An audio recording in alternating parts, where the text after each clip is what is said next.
This is Salt City RC and welcome back to the live. Hey, yo, check it. In this video, we're gonna be talking about the 5 questions I get asked the most when I'm at the track.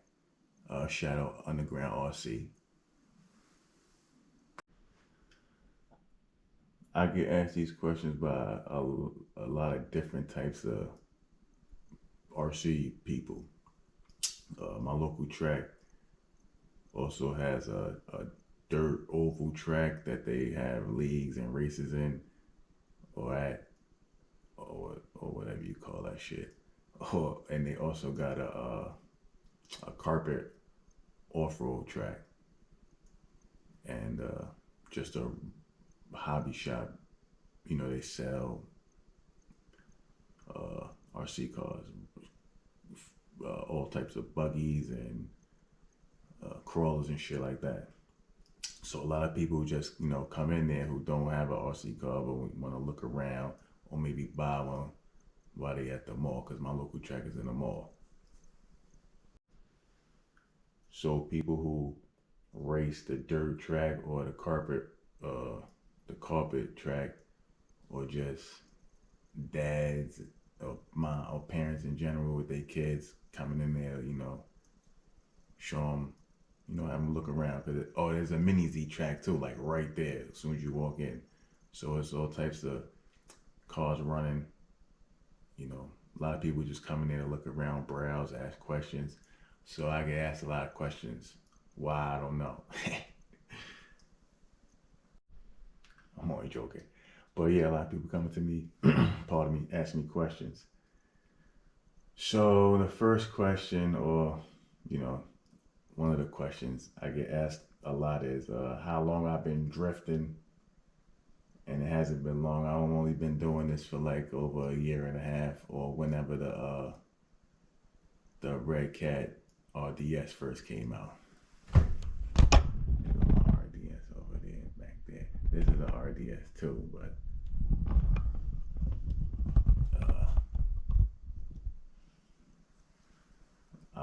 that's my more experience, knowledge RDS.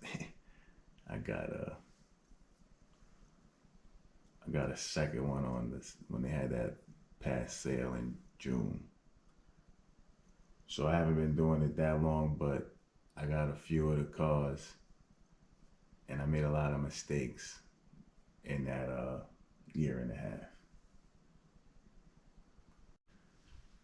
All right, and then the another question I get asked a lot is, are they expensive or how much do they cost?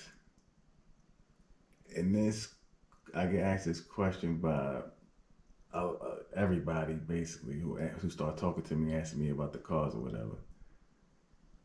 Even the guys who race the dirt, oval, or carpet, they don't have a drift car, so they ask me questions, or people just browsing the store, or whatever. So my answer varies depending on who's asking. So if it's just a regular person walking in the store browsing, I tell them whatever the price of the RTRs are that they have in the store. Now remind you, I have Red Cats. They don't sell Red Cats at my local drift track. They sell the Yokomo and the MST. And depending on who you ask, those are better than Red Cats anyway. So whatever. So I just give them that price point. Uh, and they cheaper than the RDS, I believe. But that varies too. And I want to help on my local track. So I just refer them to whatever. I mean, not whatever, but they sell the MST 2.5s and the Yokomos. So whatever those cost, I just refer them to that. Uh, if they ask me what kind of car I have, then I tell them. But I don't I don't own an MST or Yokomo, so I can't speak on them. But I ain't nothing but good things. I had an MST, but we'll get into that later. So, and if they're one of the guys who are at one of the the tracks, I I tell them about uh, kit options or something like this car, which is the the D5 clones from Amazon, or you could get a regular Secura, which is cheaper than the clone. I only speak about things that I know, so I don't have any other kits besides that, so I can't recommend.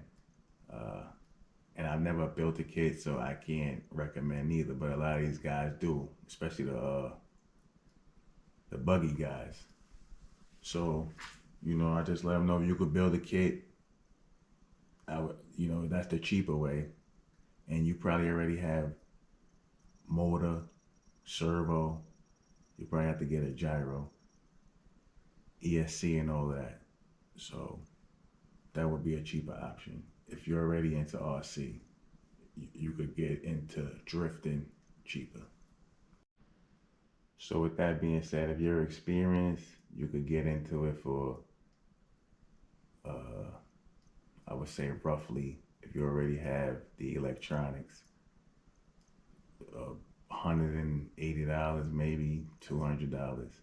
If you don't have any experience, I just recommend whatever RTR you like, and those run between $330 to $400, maybe. I'm not sure.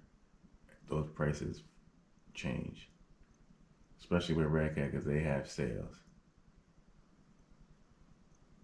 So yeah, and if that's expensive to you, $300-400, and it's expensive. If it isn't, then it isn't. But some people's definition of expensive is different than others. Okay, the third or another question I get asked a lot is it hard to do? And what I like to tell people is yes in the beginning, but the more you practice, the easier it becomes. The fourth question or another question I get asked a lot is what kind of cars and where can they get themselves one? Like I mentioned earlier, I have Red Cats and I have a Amazon D5 clone. My local shop sells the Yokomos and MSTs. So, like I said earlier, if they don't know what they're doing, I definitely recommend what they sell at the shop. I don't own either one of them brands yet, so I can't speak about how good they are besides what I see at the track, and the MST looks better than the Yokomo. That's just my opinion. I'm not an expert. Like I said before, I've only been doing this for a little over a year and a half. But the MST passes the eye test to me. Like out the box, the MST is good. So I recommend those. If it's somebody, like I said, who is a more experienced RC person, I tell them about the kits, or I recommend what they have at the shop, or they be like, no, what's that? What are you driving? Then I tell them if I'm driving the Secura, I tell them where I got off. If it's one of the Red Cats, I tell them about redcatracing.com. And just for the prices, so I paid $400 for the gray one because when they first came out, it was $399, and then I paid $299 for that one. But I sold the electronics for $100. and we'll talk about that in another video. And then I paid $130 for this roller, which came with no electronics, but I had a whole bunch of electronics from other drift cars, and I used to drag race, so I had shit from that. So I just threw that in there in the beginning. So I basically already spoke about this, but yeah.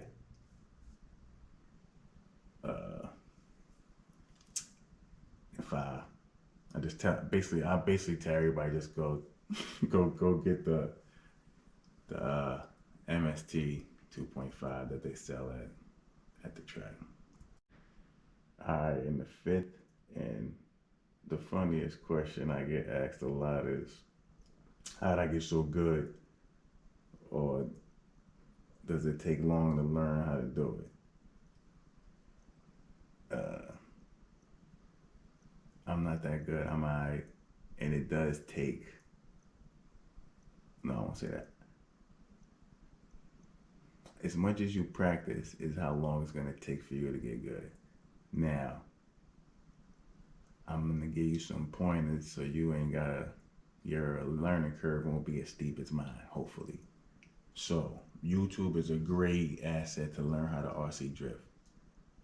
The videos, or one of the videos that I watched was, his name is Timmy Woo. He's got the two videos with the practicing parts. Those, I took his word for. I mean, I watched the videos, and they helped me out a lot. Another thing that helps me out a lot is when I'm at the track, the other drivers. And like I mentioned before, there's a mini Z track, a dirt oval track, and off-road carpet track. So, and a lot of them guys come drift in between their races. So when I first started, one of the guys, shout out Nate, he was telling me about the throttle control. And once he explained that to me and how to drift for a dummy, I got better. I advanced a little further. So, don't be afraid to ask the guys, or don't be afraid to accept advice from the more experienced drivers, even if they not. I mean, he could drift his ass off too, but he races that off-road carpet, and he told me about that. And another way I learn, like I mentioned, is to practice. You have to practice, even if it's just follow the Timmy Woo videos, because that's what I did. I'm only telling you what I did. I don't know what other people did. But I practiced the figure eights, the donuts, and that helped me out tremendously too. But yeah, again, I am not an expert. I just started doing this. I'm still learning. It's fun. The learning experience is fun. And hopefully, if you want to get into it, this helps you out, and this is fun for you too. All right, I'm up out of here.